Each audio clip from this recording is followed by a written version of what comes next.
Right, good morning. It's Rob Evans from FTE and welcoming back Paul Woods from the Talking Arts for Paul Woods. And this is obviously a while since we've done this, Paul. So welcome back.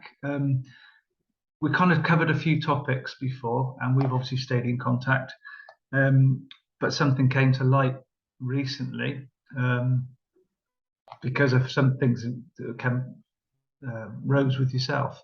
And you wrote a letter or a message to me when we were talking about depression, and it really sort of resonated. Like, wow, it felt, I panicked thinking, where were you calling for help? And then we've explained and gone through it. So obviously for the people out there that are struggling in silence and scared to voice, is there any way you could sort of highlight some of this or give reassurance to people? Perhaps I can just explain sort of how it came about. On the whole, I've been coping very well, but I've been having some intense moments where I'm not feeling good, and this particular thing happened at one of those times. So I was actually writing something for myself to post up because I wanted to say something to people about how I'm feeling, and I was feeling particularly bad at that moment. But I wanted to write it down first, so I get things correct.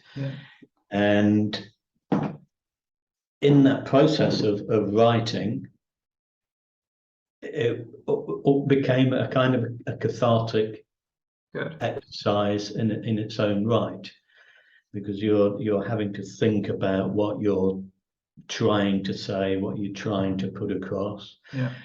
What I was trying to put across within the message, the bit of writing, was that I'm feeling really down, I'm feeling really bad, and I want to open up and talk to my family and friends to let them know exactly how I'm feeling. But of course, the danger with doing that is, how do you put that across? Because some people would be shocked by it and not be able to cope with the information. So they have a tendency to shut down, get scared, don't want to talk to you, hide from you, and it's counterproductive when you're trying to explain to somebody how you're feeling, and you just want to get some kind of support. Not necessarily sympathy, but support for how you're feeling. But the very act of describing to people how you're feeling to get that support frightens people off, and they back away from you. So it becomes a counterproductive process. But as I say, within for me, actually writing it in the first place, it kind of really helped me, because I was having to think very carefully about my wording, how I was going to say it, what I wanted to say. And it kind of helps you, whether I chose to or not to post it out to the people I was going to post it out to. It helped me in that process of just simply writing it.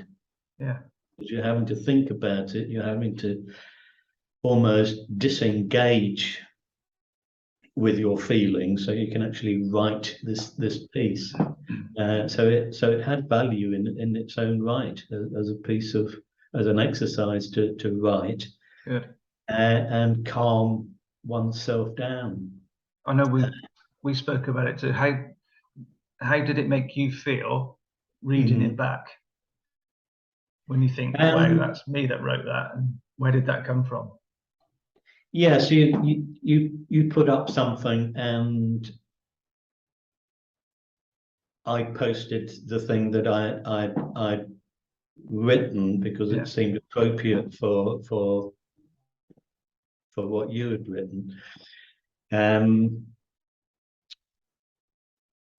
it kind of came from there, that it was just, it helped me a lot to put it out there, to write it, to send it to someone who I knew would be able to empathize with what was and I'm going honoured for that, Paul. I really am. It's to know I'm honoured for that. Well, it's lovely to have somebody that one can talk to, and I think it's important to talk. The difficulty is of course explaining things to your friends and other people how you're feeling, to try and find out whether they're the kind of people who are going to respond positively with you or not. So it's always a dangerous area of opening up to people about how you're feeling. Because you don't necessarily know how they will respond themselves. But no, because we're not trained in it. That's not the norm, is it, to talk about stuff like this? It isn't the norm to talk about it. No, but it becomes something that you have to do. I was going through a very low point, and I wanted to express that to my family and friends, but of course it's a risk. If you haven't already gone through this process before with friends and family, it's a risk because you don't know how they're going to respond, and they might respond badly. And in responding badly, it makes you feel even worse. Yeah.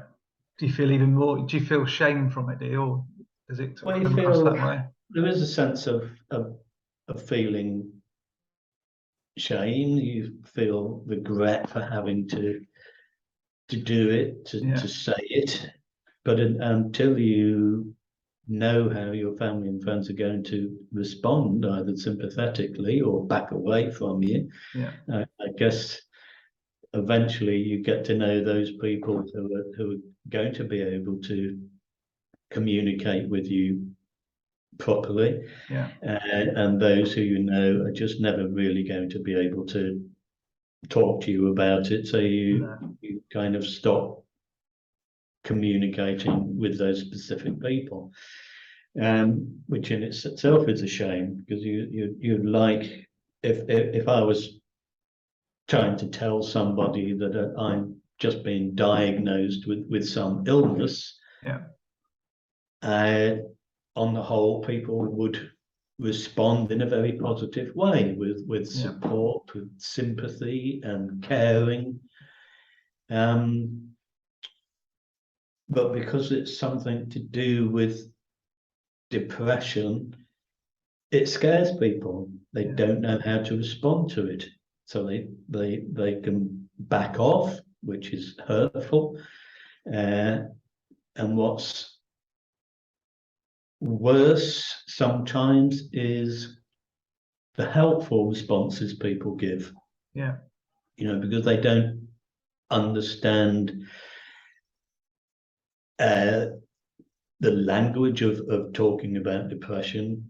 So people will tell you to buck up, the usual things. Oh, it can't be that bad.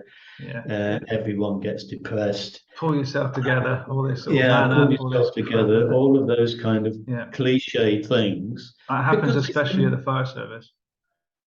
Yeah, and because people think that that's a helpful thing. They're not being unkind. They genuinely feel that that somehow is a helpful response. Yeah, supportive in their respect. Yeah, Yeah, I see but what you mean. trying to explain to people that it isn't supportive is actually detrimental, and it actually makes the situation worse. So you close down more.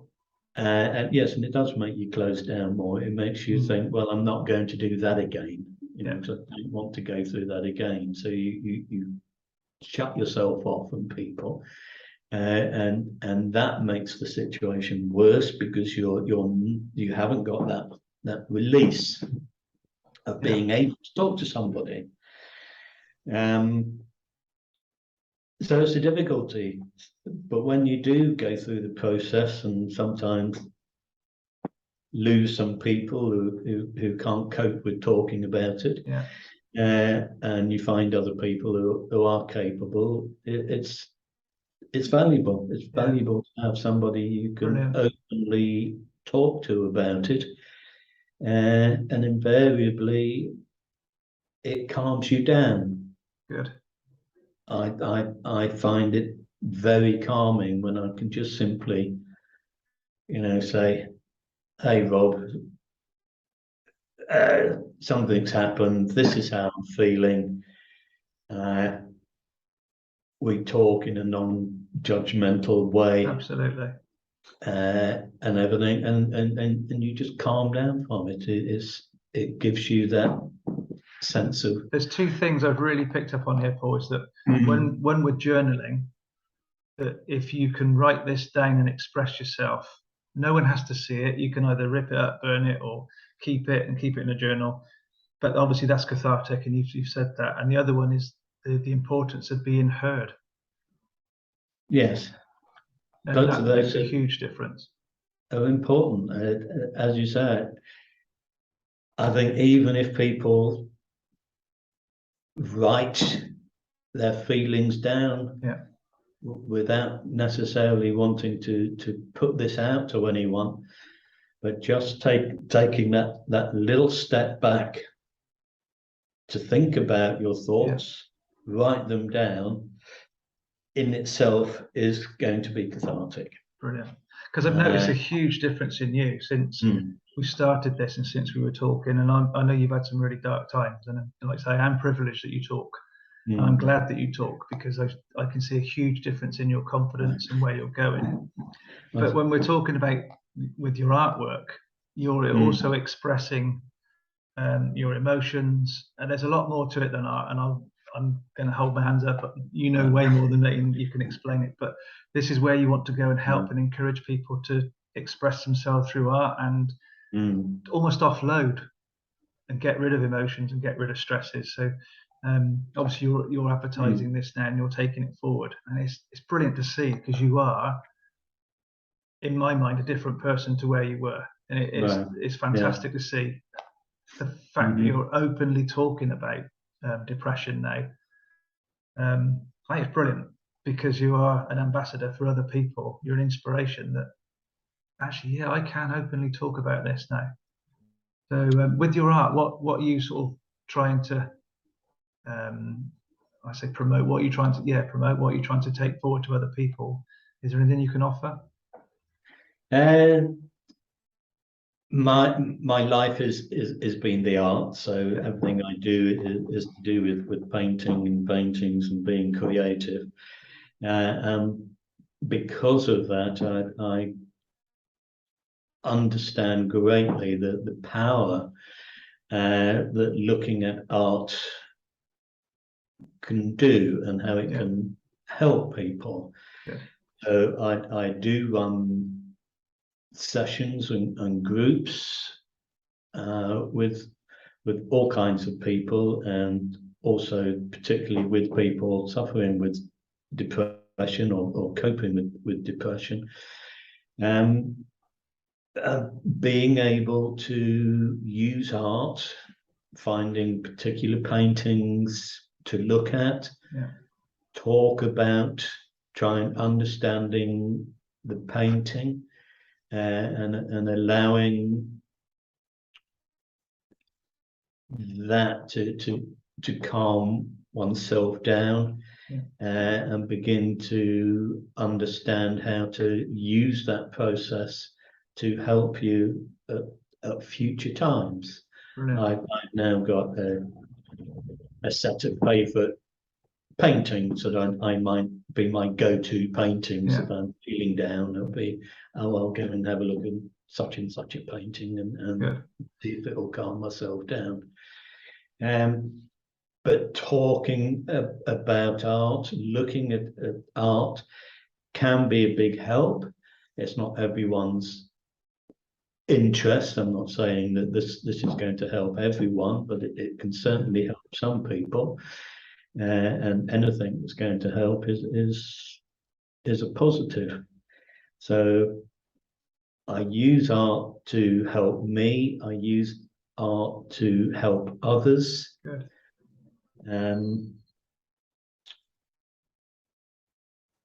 So there's all kinds of things that you can do with it as well. Another very positive thing to do, strangely enough, are jigsaw puzzles. I find doing a jigsaw, for me, it's always going to be an art subject for my jigsaw. But spending that time to do a jigsaw distracts you from all kinds of things. You mentally have to concentrate on what you're doing, and that does take you away from some of your problems. So just simply doing a jigsaw puzzle can really help. That can be done online. There's all kinds of ways of getting jigsaws that you can do online. There are ways of being able to do jigsaws with somebody else online. So you can have an online partner, and you're both working on and doing. You've got my taste. I can probably give you some details of where to go to be able to set that up. But also, people with art, butting in. People with art sometimes have got a blinkered vision. It's pick up a paintbrush, but I know you've also gone out and you'll do sort of groups and go off to the beach and just take a pad and a pen, and you'll do pencil art, or you'll do, you're not just in a classroom, you're out everywhere. Art could be taken anywhere, can't it? So you're bringing people together. Art in general is good. One of the main things I do is art teaching and teaching about the paintings one is looking at. But it can also be just as cathartic to get some paints out, get some pencils out, draw something, paint something. It doesn't matter what you're doing. It can be quite an angry attack with your paint. An expression. Yes, slashing it, poking it with your paints, messing it up, spreading about. If it calms you down and it makes you feel good, it's a process that's working. It's a release, isn't it? So there's all kinds of ways of using art as a means of controlling and aiding your approaches to depression and how you cope with it. The nice thing is, you've said before about it, is that your I say bouts, if that's the right word, bouts of depression are a lot smaller, and you're more aware of them. Obviously, you've had it for a long time, but you seem to be more in control, and you're finding coping mechanisms to sort of reach to you a lot quicker. Would that be right in saying? I've learned over the years an awful lot about myself and depression, and a lot of that would transfer to to other people. Yeah. I do recognize the signs of when it's happening. I am aware of triggers that I know I need to avoid, but it's unfortunately, very complex. Yeah. There isn't often just one single problem. There are a lot of problems. Yeah. Rarely is it, oh, I'm depressed because of this single thing. It can encompass a lot of parts of your life. It might be partly to do with something financial, something emotional with relationships, work pressures. And it doesn't have to be just one of those things. It can be a combination of all of those things. Yeah. And you're dealing with a range of problems in your life, not just one. Yeah. And it can be any one of those parts that may be the trigger. So having something in your arsenal to deal with it is important, and having that outlet to speak to somebody is vitally important. Yes. Yeah. As I said, I did have some friendly go-to people that you can talk to openly, or through what we've been talking about, and it can be done not just with art. It's just that art is my thing. Yeah.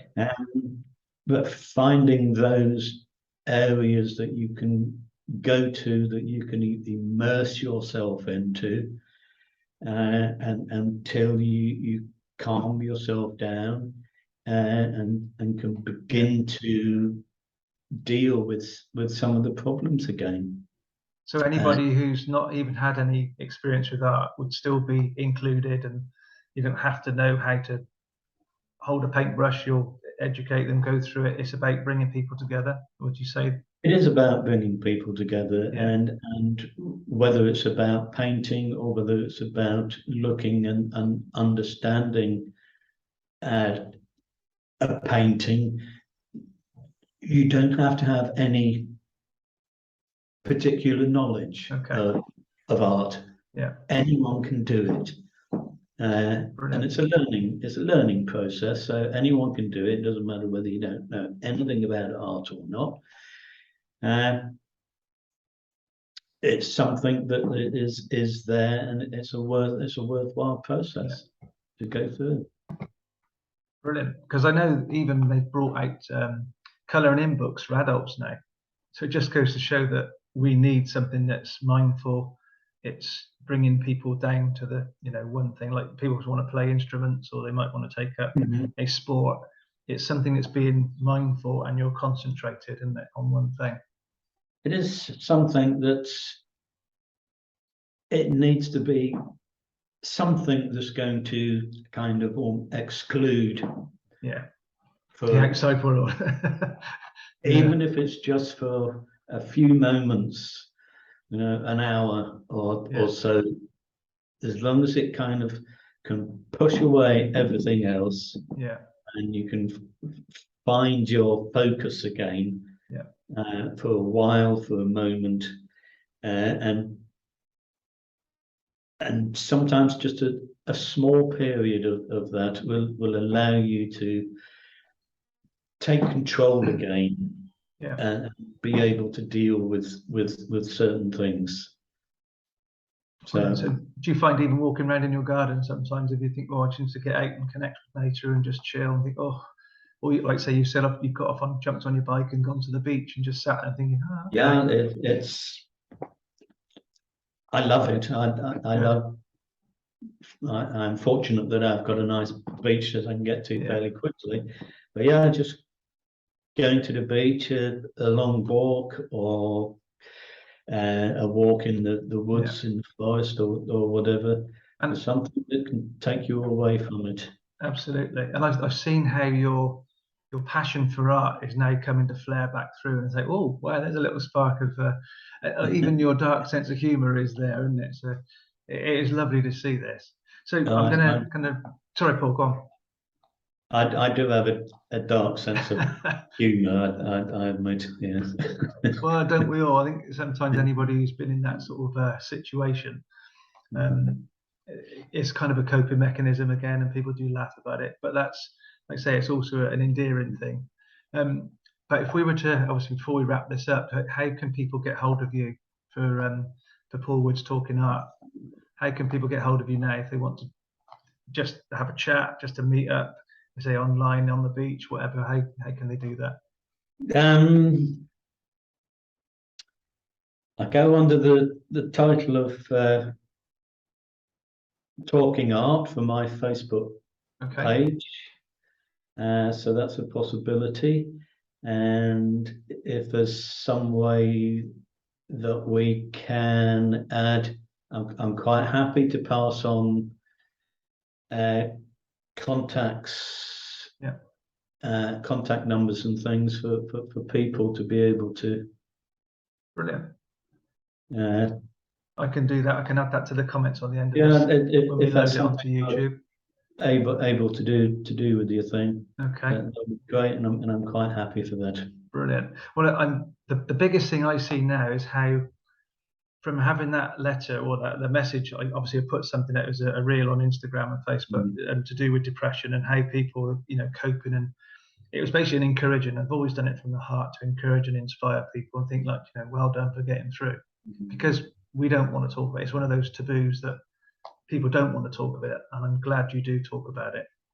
But you've kind of grown and you've recognized and seen where you were, and you did scare the crap out of me.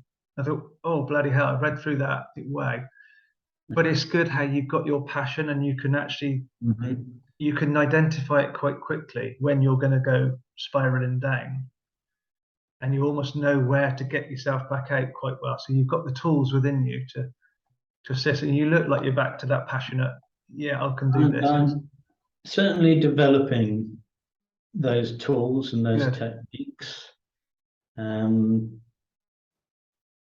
but it does still happen, because it happened the other day, which is why we're talking about this particular thing right now.